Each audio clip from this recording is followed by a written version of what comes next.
Samurai brothers episode 8। प्राचीन मंदिर के सफर के बाद तारो और जीरो अपने गांव लौट आए, लेकिन अब उनके हाथ में एक तलवार थी जो सिर्फ सच्चे योद्धा के लिए थी। अब वक्त था इस तलवार की असली शक्ति को समझने का। गांव के लोग तारो और जीरो के प्रति और अधिक सम्मान का अनुभव कर रहे थे, लेकिन दोनों भाई जानते थे कि ये तलवार सिर्फ एक शस्त्र नहीं बल्कि एक जिम्मेदारी है। एक रात तारो ने सपने में एक अनजानी आत्मा को देखा। उसने कहा, ये तलवार तुम्हारे भविष्य का मूल है, लेकिन इसकी शक्ति का गलत इस्तेमाल मत करो। इसका प्रयोग तभी करना जब जरूरत हो। अगले दिन सुबह तारो ने जीरो को सपने के बारे में बताया।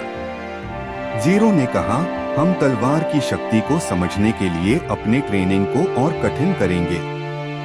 हमें इसका पूरा ज्ञान होना चाहिए। दोनों भाई अपने प्रशिक्षण में लग गए, लेकिन अब उनका लक्ष्य सिर्फ अपनी शक्ति बढ़ाने का नहीं बल्कि तलवार की असली शक्ति को समझने का है।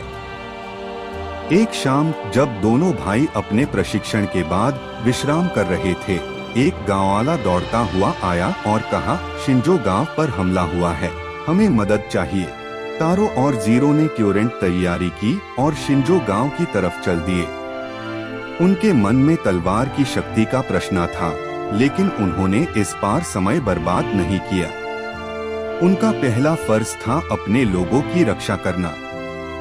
शिंजो गांव पहुंचते ही उन्होंने देखा कि दुश्मन योद्धा गांव के लोगों को तंग कर रहे हैं। तारो ने तलवार को देखा, लेकिन उसने सोचा, इसका प्रयोग सिर्फ तभी करना जब जरूरत हो। जीरो ने तारो को देखा और कहा, हम इस तलवार पर पूरा निर्भर नहीं कर सकते, हमारी असली शक्ति हमारे अंदर है। तारो ने उसकी बात मानी और अपने हथियारों का उपयोग करने का फैसला किया। तारो और जीरो ने अपने योद्धा काला का पूरा प्रयोग करते हुए दुश्मनों का सामना किया। गांव वाले भी उनके साथ आए और दुश्मनों को वापस कर दिया। तारो ने तलवार को नहीं चलाया क्योंकि उसने समझ लिया था कि असली शक्ति सिर्फ तलवार में नहीं बल्कि उनके अपने मनोबल में है। सैमुराई भाइयों ने अपनी शक्ति और मर्यादा को पहचाना, लेकिन उनका ये सफर अभी समाप्त नहीं हुआ है। अगले एपिसोड में देखिए जब ये दोनों भाई एक नए दुश्मन का सामना करेंगे जो उनके मनोबल और विचार को और भी कठिन कसौटी में डाल देगा।